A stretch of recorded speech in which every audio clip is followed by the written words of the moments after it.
10월 15일에 나온 대출 규제 때문에 가뜩이나 위태위태하던 계층이동 사다리가 완전히 박살이 나버렸죠. 하지만 아직은 동아줄을 잡을 수 있는 최후의 방법이 있습니다.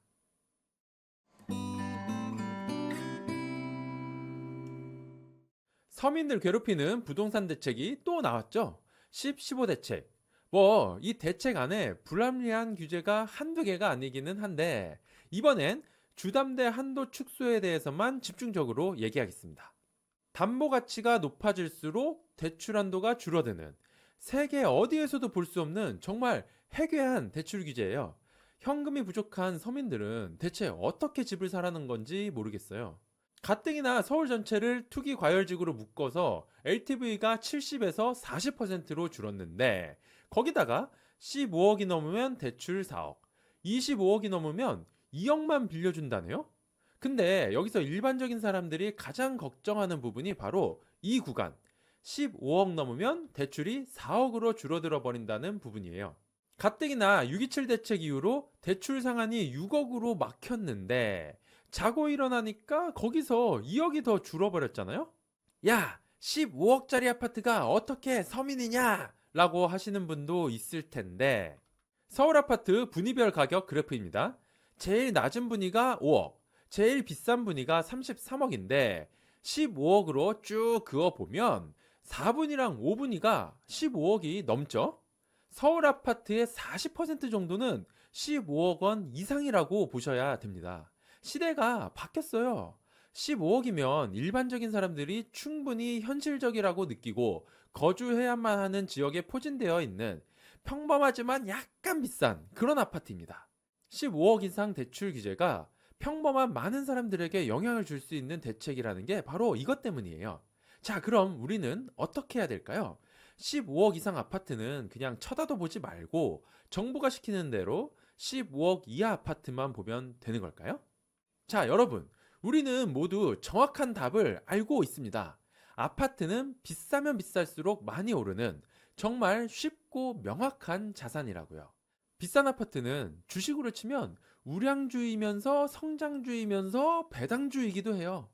자기가 살 수 있는 한도에서 가장 비싼 아파트를 사는 게 자산을 지키는 가장 효과적인 방법입니다. 이 그림이 인터넷에서 예전부터 돌아다니고 있는데 부동산 시장에 참여하고 있는 여러 종류의 사람들을 관통하고 있는 상당히 의미심장한 그림입니다. 아파트 가격이 올라가는 상승기에는 어떻게든 대출을 잘 일으켜서 상승에 뒤처지지 않으려는 사람도 있고 타이밍이 안 좋거나 뭔가 계산을 잘못해서 대출이 꼬여버려서 나가 떨어져 버리는 사람도 있고 지금 무슨 일이 벌어지고 있는지 전혀 모르고 있는 사람들도 많이 있습니다. 지금 이 영상을 보고 계신 분들은 부동산이라는 자산을 잘 활용해서 우리 가족의 자산을 어떻게 잘 지킬 수 있는지 관심이 많으신 분들일 거예요. 당연히 이런 힘든 상황에서도 대출이라는 도구를 잘 활용해서 최선의 결과를 만들고 싶으실 겁니다. 근데 그런 분들일수록 이번 대출 규제 때문에 내 집 마련의 꿈을 더 좋은 곳에서 가족들과 살고 싶다는 꿈을 포기하신 분들이 많으실 거예요. 하지만 이런 최악의 상황에도 불구하고 한 가닥 가느다랗게 남아있는 이 동아줄을 잡을 수 있는 최후의 방법이 있습니다. 기사 하나 보시죠. 10, 15 대책 이후에 나온 기사입니다. 14억 7천의 아파트를 샀는데 대출 제한에 걸려서 대출을 4억밖에 못 받았다고 하네요. 이 사람은 이미 계약금까지 다 냈을 텐데 갑자기 모자란 2억 원을 어디선가 구해와야 되는 거잖아요. 도대체 이게 어떻게 된 날벼락일까요? 레미안 상도 3차 아파트를 14억 8천에 샀는데 KB 시세가 15억 4천이라서 대출이 4억 원밖에 안 나왔다. 이겁니다. 대출 규제의 기준 금액은 실거래가가 아니라 KB 시세입니다. 이거 모르시는 분들이 의외로 많아요. 근데 보통은 상승기에서는 KB 시세가 실거래가보다 일반적으로 낮거든요. 여기서는 대체 무슨 일이 있었던 걸까요? 기사에 나온 레미안 상도 3차 아파트로 가볼게요. 상도동에서 조회수 1등인 아파트네요. KB 시세를 보시면 일반 평균가가 9월에도 계속 15억 3천만 원이었어요. 실거래가 내역을 보면 기사에 나온 건 이겁니다. 14억 8천. 근데 이 거래 앞뒤로 전부 16억이 넘게 거래가 됐죠. 아, 이거는 2층이라서 이것만 싸게 거래된 거였었네요. 이거 보면 저층이 오히려 더 위험하고 손해가 크죠? 시세는 15억이 넘었는데 실거래는 15억도 안 되니까 대출 규제만 맞아버리게 되는 거잖아요. 그리고 이분은 조금 안타까운 게 뭐냐면 9월 20일에 계약했기 때문에 사실 10-15 대책과 무관할 수도 있었는데 제 생각엔 잔금일이 좀 길게 잡혀 있어서 계약하고 바로 은행을 가신 게 아니라 추석 끝나고 10월 넘어서 은행을 갔다가 대차게 꼬여버린 거 아닌가 싶습니다. 반대의 경우도 있습니다. 사실 이 경우가 훨씬 더 많을 거예요. 행당 한진타운이 15억 2,500만 원에 거래가 됐는데 KB 시세는 13억 8천 밖에 안 된다네요. 그래서 대출이 6억이 다 나온다고 합니다. KB 시세보다 실거래가가 더 높은 경우가 상승기 때는 더 일반적인 현상입니다. 특히 급등기에는 지금 보신 이 아파트처럼 시세와 실거래가 차이가 1억 넘게 날 때도 있어요. 지도 피고 행당 한진타운으로 날아가 볼게요. 행당동 조회수 1위 아파트네요. 규제 직전에 막판에 진짜 미친 듯이 올랐었던 아파트로 유명하죠. 실거래가 이력을 보시면 10월 1일에 처음으로 15억을 뚫어버렸고 이후로 계속 15억 이상 거래가 여러 번 있었습니다. 그런데 KB 시세를 보시면 10월 24일 가장 최근까지도 14억 5천만 원밖에 안 돼요. 물론 뭐 계속 매주 큰 폭으로 오르고 있는 상황이기는 하지만 내가 대출 신청할 때만 15억이 안 넘어 있으면 되는 거거든요. 최근 1년간의 실거래가와 KB 시세 그래프인데 파란 선이 KB 시세고 빨간 점들이 실거래가예요. 실거래가가 KB 시세보다 거의 대부분 좀 더 위에 있죠. 가끔씩 아래에 있는 것들은 거의 다 저층이에요.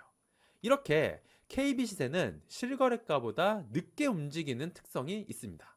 그래서 현재 이 아파트는 호가가 거의 16억에 가깝지만 대출은 6억이 가능하다 이겁니다. 근데 그럼 한 가지 의문이 들 거예요. KB 시세가 실거래가를 따라잡는데 얼마나 시간이 걸리느냐. 매수 계획을 세우시려면 이게 대략 어느 정도 시차가 있는지 감을 잡아 놓는 게 중요합니다. 그래서 그 기간의 차이를 알 수 있는 좋은 샘플을 하나 찾아서 가져왔습니다. 이런 거 다 찾아서 가져오는 유튜버 아마 별로 없을 거예요. 레미안 에스티움, 신길 대장 아파트 중 하나죠. 세대수 적당하고 연식도 적당해서 거래량이 충분히 찍히니까 샘플로 아주 좋습니다. KB 시세가 귀신같이 딱 15억입니다. 최근 실거래가는 15억이 좀 넘네요. 자, 9월 10일에 처음으로 실거래가가 15억을 터치했습니다. 그런데 그 시기에 KB 시세는 13억 5천밖에 안 됐죠. 그럼 KB 시세가 15억을 찍은 건 언제냐? 10월 17일입니다. 9월 10일에 실거래가가 15억 터치하고 나서 날짜가 이만큼 지나고 나서 10월 17일에 KB 시세가 15억을 따라잡았어요. 모든 사례가 항상 이렇지는 않겠지만 아무튼 이 케이스에서는 실거래가가 KB에 반영되는 게 한 달이 넘게 걸렸습니다. 생각보다 시간이 꽤 걸린다는 부분이 우리가 공략해야 될 포인트 중에 하나예요.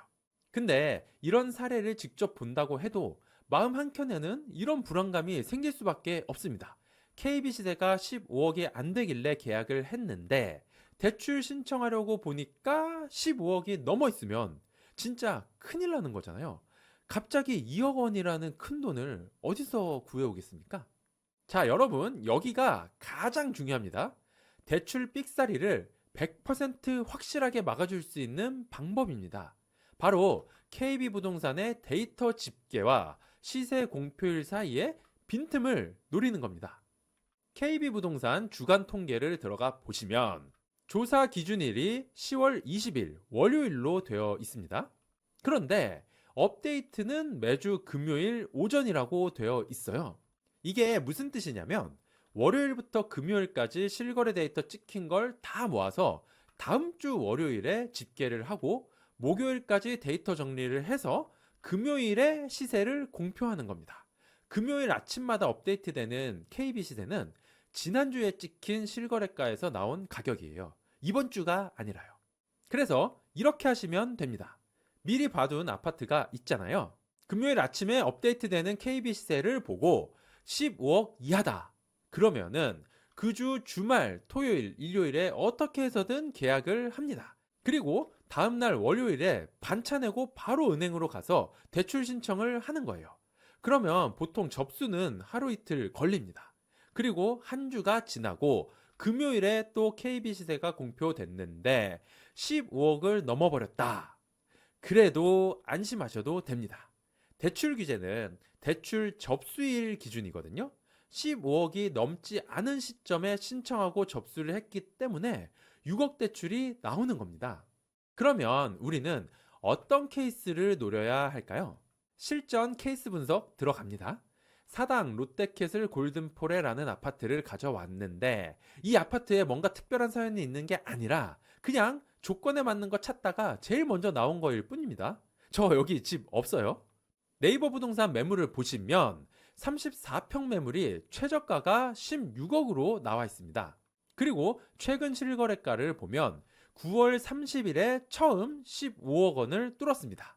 하지만 아직 KB 시세는 이게 반영이 안 됐고 14억 3,500으로 찍혀 있죠. 대출 규제의 기준이 되는 KB 시세가 아직 14억 초반대입니다. 그렇지만 KB 시세가 아직 14억 초반이라고 방심하지는 마시고 아까 말씀드린 매수 전략으로 100% 확실하게 안전하게 가셔야 합니다. 수요일, 목요일에 미리 아파트를 한번 둘러보시고 금요일 아침 9시 되자마자 시세를 확인해서 15억 이하다. 그러면은 바로 부동산에 전화기 돌리시고 주말 동안 어떻게든 계약서 작성합니다. 그리고 월요일에 반차를 내고 은행 가서 대출 신청을 하고 최대한 빨리 여접수해달라고 싹싹 조르고 오세요. 그러면 16억에 샀어도 6억 대출을 확실하게 받을 수 있습니다. 여러분은 어떤 사람이 되고 싶으십니까? 대출이라는 동아줄을 잡고 비행기에 올라타는 사람, 아니면 대출 규제를 정확히 파악하지 못하고 동아줄 잘못 잡고 올라가다가 떨어지는 사람, 아니면 지금 부동산 시장에 무슨 일이 벌어지고 있는지조차 전혀 모르고 있는 사람, 이 셋 중에 어떤 사람이 되고 싶으시죠? 지금 이 순간에 어떤 동아줄을 잡을 것이냐에 따라 앞으로의 인생이 크게 달라질 수 있습니다. 이 영상이 여러분이 좋은 선택을 하시는데 도움이 되셨기를 진심으로 바랍니다. 감사합니다.